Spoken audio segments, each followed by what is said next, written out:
Estamos llegando a las 9 de la mañana, momento de abordar otros temas y se lo anunciábamos al inicio de Arriba Gente, la posible llegada del fentanilo, esta droga conocida como droga zombie, y también ha estado presente y sobre todo alarma, preocupa a las autoridades. Recordemos este cargamento incautado en el departamento de San José el pasado lunes, donde se manejaba la posibilidad que finalmente se descartó que contuviera fentanilo. ¿Cómo es esa droga que causa tanto daño en la población y que lo hemos visto a lo largo de estos últimos años en los Estados Unidos? Las muertes exponenciales que se han dado a través del consumo de esta droga, posibles antídotos también. Vamos a abordar esta temática con el químico farmacéutico del Laboratorio de Química y Toxicología del Instituto Técnico Forense del Poder Judicial, Javier Bonda. Buenos días.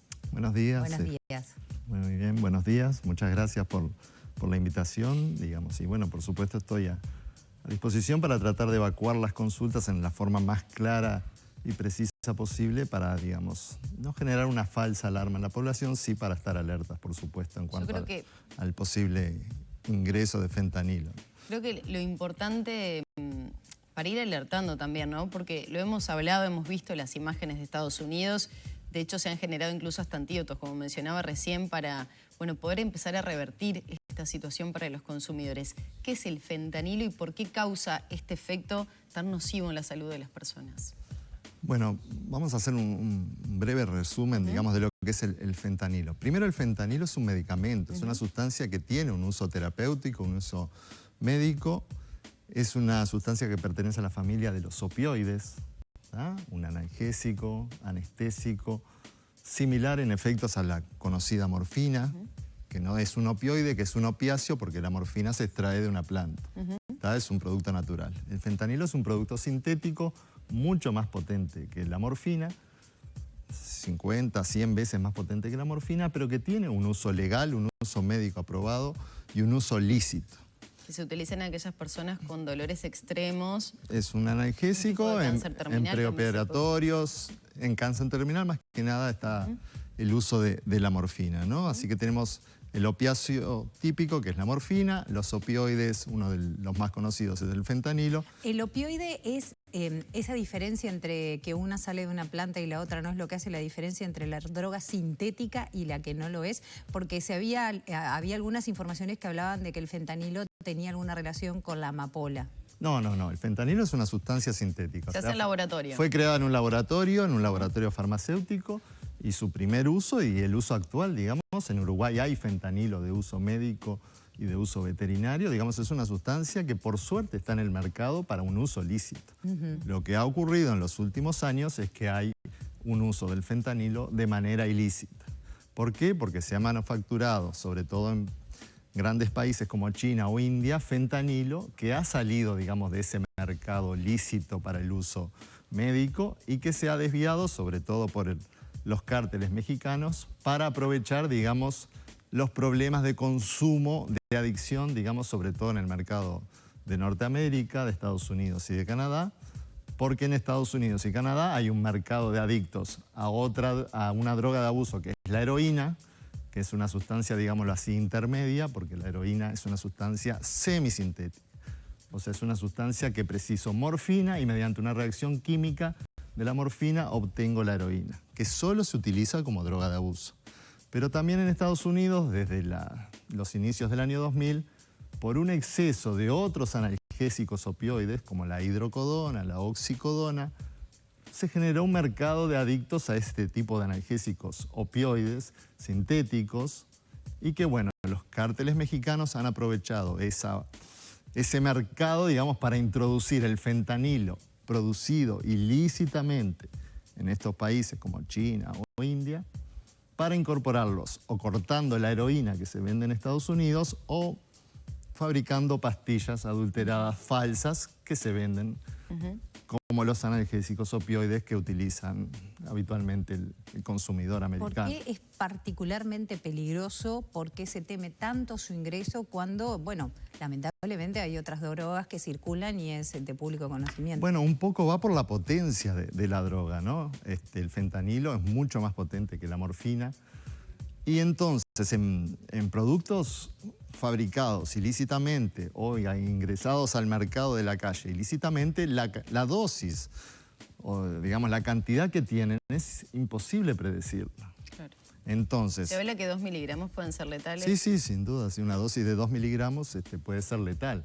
Y es lo que ha pasado en Estados Unidos. La cantidad de pastillas adulteradas con una dosis de fentanilo alta, porque es una fabricación que no tiene ningún control, Claro. ha producido esta crisis de opioides en Estados Unidos y esta cantidad de muertos por sobredosis. ¿Qué efectos tiene? Porque por algo se llama esta droga zombie, ¿no? Y allí veíamos imágenes de lo que sucede en Virginia, particularmente en Estados Unidos, que es uno de los estados donde hay mayor preocupación y concentración de consumo. Y el fentanilo es como los fármacos de este tipo, es un anestésico mayor, es un anestésico, es un analgésico, o sea, produce una euforia, pero prácticamente es un depresor de todas las funciones del organismo, incluso llegando a la muerte por depresión respiratoria, ¿tá? Entonces, asociado a esto, muchas de esas pastillas combinan varias sustancias, porque el fentanilo no es solo el fentanilo, hay sustancias que se modifican un poquito la estructura básica, la estructura madre del fentanilo, y se obtienen lo que son los análogos del fentanilo,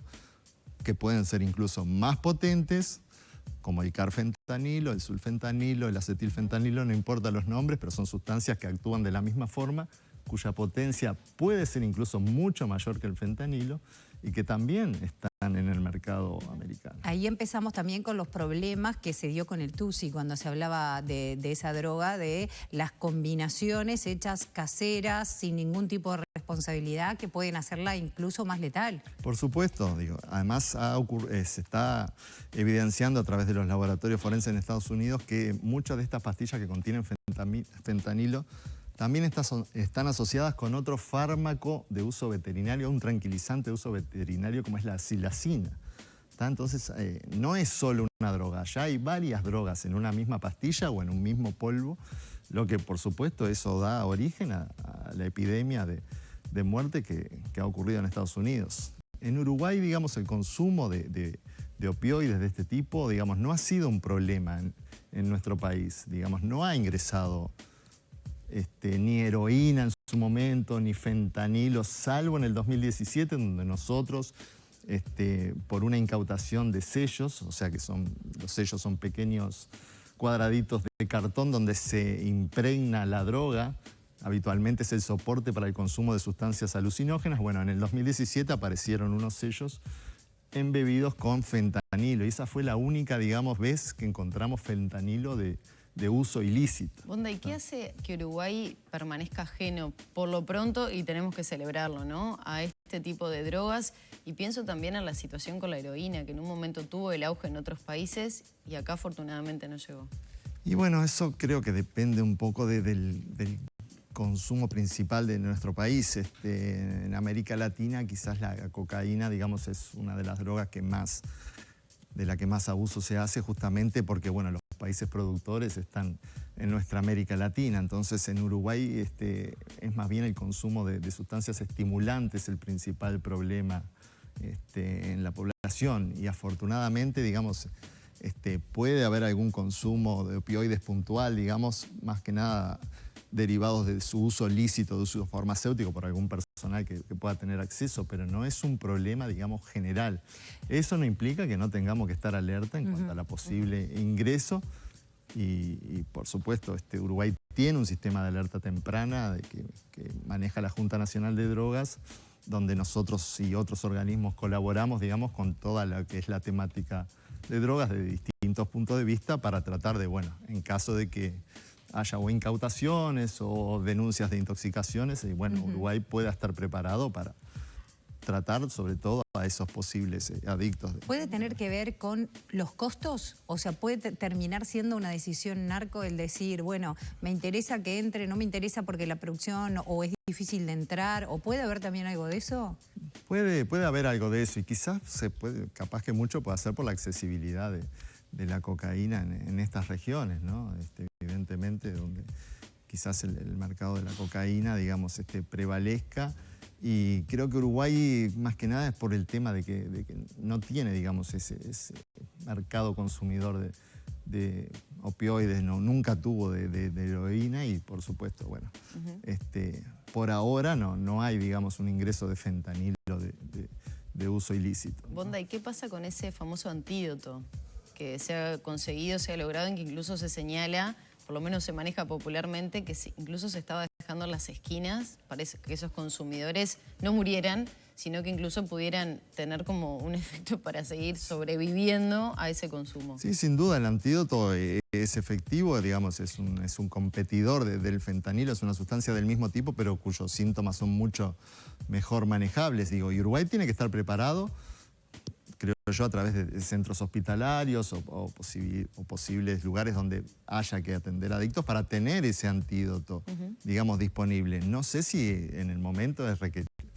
requerimiento de que haya, digamos, un antídoto a nivel, digamos, de consumo general, digamos, porque me parece que no es necesario, pero sí Uruguay, digo, tiene que estar preparado, digamos, tiene que estar alerta, no causar pánico ni nada que se le parezca, pero sí saber, digamos, bueno, que los centros hospitalarios puedan tener ese antídoto disponible para tratar en caso de que, bueno... Pero no lo tienen. Uruguay no está en este momento preparado. Yo creo que Uruguay, o sea, en el 2017 nosotros hicimos la denuncia, el sistema de alerta temprana tomó sus precauciones, entonces eso ya es más un ámbito, digamos, de todo el tema ACE, en coordinación con la Junta Nacional de Drogas para... Eso se lo pregunto más por su conocimiento, que por supuesto que no es... Pero no podría decir, digamos, si en los hospitales existe ese antídoto. Yo creo que debe haber, digamos, porque en nuestro país hay opioides, hay tratamientos, primero con fentanilo de uso hospitalario, pero hay otros opioides sintéticos que se utilizan para el tratamiento del dolor, como el tramadol, digamos, uno de los más conocidos, y que, bueno, en caso de que haya